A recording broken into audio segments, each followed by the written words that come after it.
Penn State coming off a 4-5 season. I'm sure they're tired of hearing that, but it's resonating the entire offseason, including 0-5 out of the gate. Now, offensively, second in the Big Ten in total offense, but things weren't quite right. We got Marty Leap on the line from Black Shoe Diaries on SB Nation to help us break down Penn State for 2021 and hopefully a full season. Marty, how you doing? Doing great, Mark. How are you? I'm doing well. And of course, the offense starts, as it does with most teams, at the quarterback position. Sean Clifford's got a ton of experience at this point. Will Levis, by the way, off to Kentucky, has a good shot at winning that job in the SEC. Clifford coming off a 9-interception season against 16 touchdowns. Your thoughts about his development? There's a lot of good, but there are some knocks on his ability to lead the team in huge games. Yeah, Sean Clifford has always been a maddening quarterback, I think, for Penn State fans, because you see some of the throws he makes, you see that arm talent, you know he's got the tools, but he just continues to really struggle with going through his progressions. He will get very panicky and get some happy feet in the pocket. I think last year the almost running joke amongst Penn State fans was you knew the second he got pressure, he was going to roll to his left and just take the ball and run. Now, I am hopeful that with Mike Yurcich now in charge of the offense, no knock on Ricky Ronnie or Kirk Shiraka, Yurcich is the best quarterback coach that Clifford has had, and Yurcich is one of the probably 3 or 4 best offense coordinators in the country. You know, they paid a pretty penny to go get him, even after he got his severance package or whatever from Texas with the coaching staff down there getting fired. And I know he's a coordinator that James Franklin tried to get in the past and got outbid by Texas for him. So I'm hopeful that with Yurcich that'll help Clifford take some steps forward. This offense is going to have a lot of potential this season, but the biggest thing is they've got to cut back on the turnovers, and that all starts and ends with Sean Clifford. Like you said last year, 9 interceptions normally doesn't sound that bad, but when you look, it was only a 9-game season. He had a lot of problems with fumbles, a lot of sacks that he created for himself. If Clifford can improve his pocket presence this year with Yurcich, that's going to go a long way towards fixing a lot of the woes of Penn State's offense from last season. Yeah, the interception total was tied for the top spot in the Big Ten, a top spot you don't want to be in. And even though second in the Big Ten in total offense, the scoring average wasn't as high as it has been under James Franklin, and also 7th in the Big Ten in yards per play. So they'd have to grind it out, which is a good mark, efficient in terms of efficiency on the offensive side, but you want more explosive plays downfield. Who's going to back up Sean Clifford? That's a good question. It most likely, I would assume QB2 is going to be Taquan Roberson, who is going into his redshirt sophomore season. Roberson has not played a bunch. 2 years ago, the 2019 game against Rutgers, he got a series at the end. And last season, I know there was one game he came in for a few snaps. I don't think he's actually officially attempted to pass yet in his career, but he looks like the backup. The only other scholarship quarterback on the roster is true freshman Christian VR. I like VR a lot. I think he's got some good tools to work with, but he's a true freshman who did not play last season due to his school season being canceled from COVID. So you're definitely not – you never want to look – to throw a true freshman quarterback to the fire before they're ready, especially a true freshman quarterback who has not played in 2 years. So it's as much as there's question marks about Clifford and his game, Penn State needs Clifford to get it together and needs him to have a big season, because if he doesn't, or God forbid he gets injured, this team could be in a lot of trouble at the quarterback position. Bottom 10 in the nation in fumble rate, meaning they lost fumbles at a high rate last year. Smaller sample size with 9 games, but a lot of people believe that fumbles to a certain extent are luck in regards to recovering them. So that might be a good sign for Penn State, actually, that they have better luck this year. Maybe not fumbling as much, and number 2, recovering some of those fumbles. We got Marty Leap on the line breaking down Penn State football on offense for us. Of course, the running back room from a recruiting standpoint, and please check out our video with Marty concerning the recent haul at Penn State for the 2022 class. But the running back recruiting has been phenomenal. Unfortunately, Journey Brown with an injury that forced him to retire before last season. Devin Ford, Noah Kane, 2 guys that came in at the same time as top 5 running backs in the nation, have contributed to a certain extent. I think it was surprising for a lot of people outside of the Penn State circle that it wasn't one of those 2 guys. And of course, Noah Kane got hurt on like the first series against Indiana last year after being a pretty major factor in 2019. But that Kevon Lee was the leading rusher last year. Yeah, the running back injuries definitely were a huge factor with some of the offensive struggles last season as well.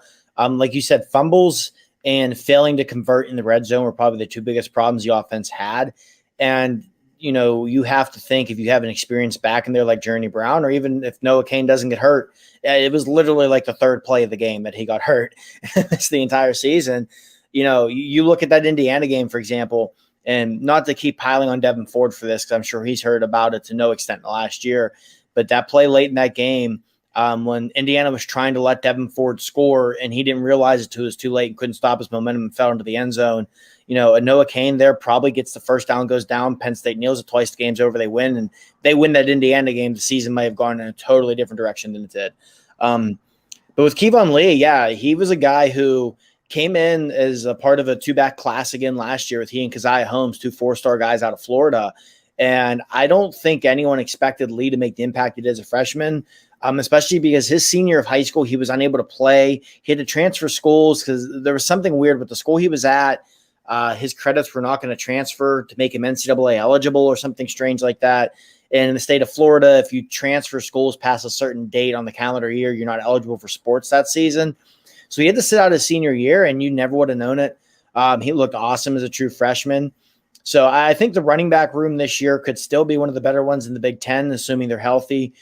Noah Cain is back. He's healthy. And from some of the workout videos and things that Penn State has released, he looks as good as ever. You got to imagine Lee's going to take a step forward.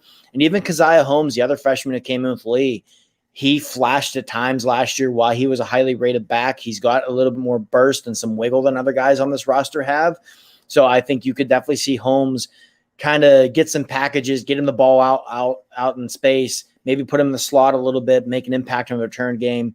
So if they're healthy, they should still have a pretty good running back room. And even Devin Ford, a guy you mentioned, Ford really struggled last year when he was thrown into being the lead back, but he has too much talent, in my opinion, to totally count him out quite yet as well.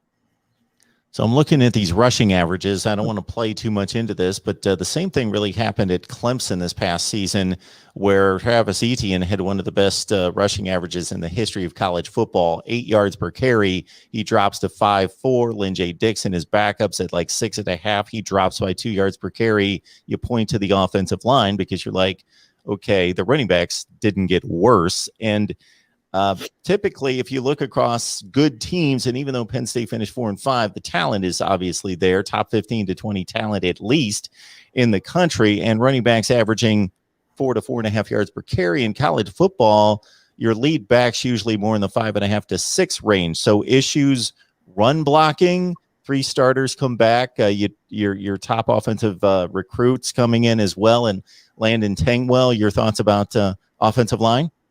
Yeah, I think last year was kind of just that perfect storm for it to be a mess. That offense line had talent. The 3 of the guys who started on that offense line last year got drafted this past spring.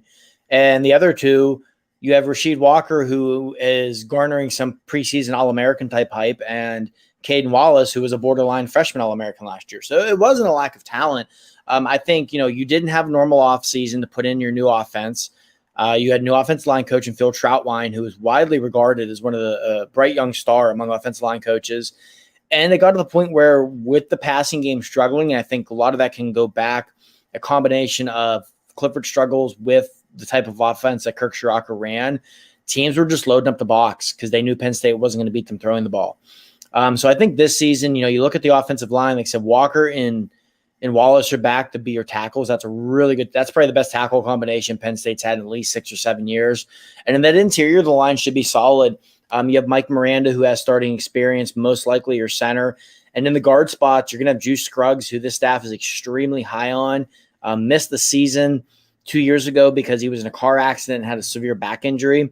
But he's a guy they're very, very high on. I know they think he has NFL potential. You mentioned Landon Tangwell. I expect him to have an opportunity to earn a lot of playing time at guard. And another guy to watch at guard is going to be Eric Wilson, a graduate transfer they're bringing in from Harvard. When Wilson first entered the transfer portal, he was originally committed to Auburn. And then when Gus Malzahn was fired, he opened his recruitment back up, came down to Penn State and LSU, chose the Nittany Lions. So I think he's going to really add a lot of experience there, and he's a real road grader in there from what I've seen from his time at Harvard. And again, I think a big factor here is now that they've got a full year under their belt working with Troutwine, had a normal offseason with him and a normal offseason to install Yursich's offense, I think you're going to see Penn State's offensive line take a big step forward this season.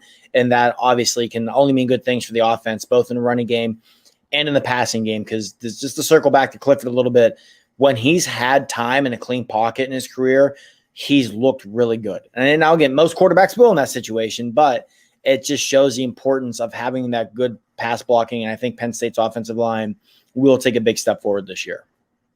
Got Marty Leap on the line, breaking down Penn State's offense for us heading to 2021. And of course, August camp is just weeks away. You can join Marty and the rest of the crew there at SB Nation on Black Shoe Diaries. Join us on a regular basis. We're breaking down rosters across the country, offense, defense. We got predictions coming as well. And you guys know the deal with live streams and everything we've got going on here at the Voice of College Football. So please like the video, share the videos out on social media.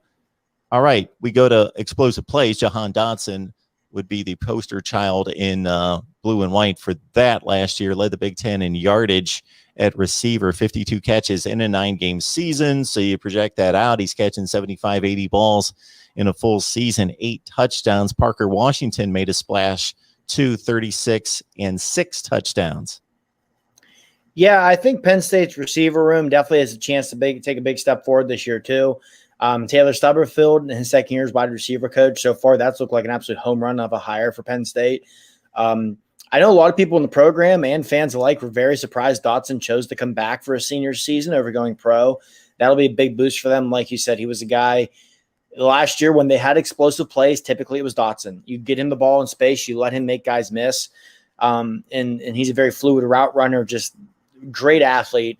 Parker Washington is another guy they're very high on. Never going to blow you away with his athleticism or speed, but he's just a technician at the receiver position.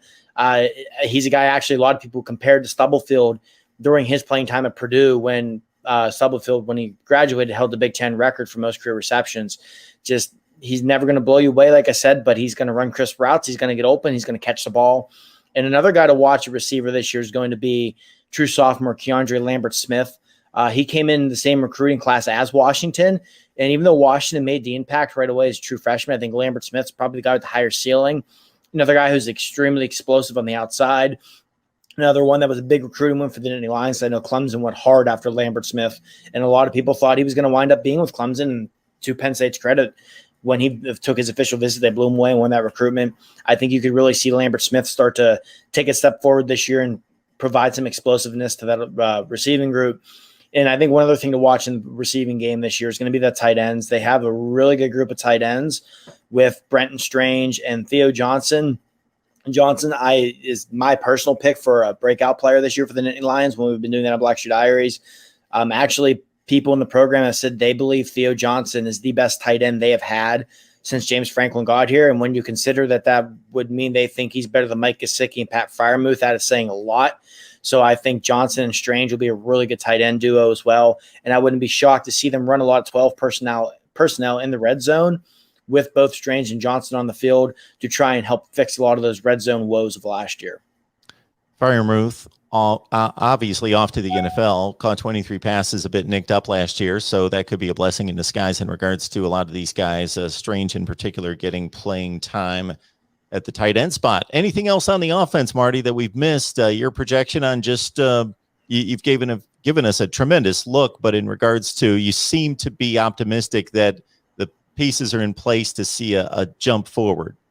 Yeah, I think, as a Penn State fans, maybe cautious optimism just because we've seen the inconsistency from Clifford so much the last 2 years, but there's definitely reasons to be optimistic. You have a good running back group. So I expect the offensive line to take a big step forward. You've got some playmakers at receiver. You've got good tight ends. And now you have one of the best offense coordinators in the country. This hoping it can be similar to the Joe Moorhead effect when he came in and this offense took off and you had the deep plays, you had the explosive plays, but it's all going to fall on Clifford. And I also think with this offense, we're going to learn a lot quick. You start the year at Wisconsin. Game 3, you bring Auburn into Beaver Stadium. Those are two teams are always going to play stout defense. And even in between them, you play Ball State, which may not sound like much, but Ball State won the MAC last year, and I think they returned like 21 starters. So that's not going to be your typical Ball State that's just going to roll over and die for you.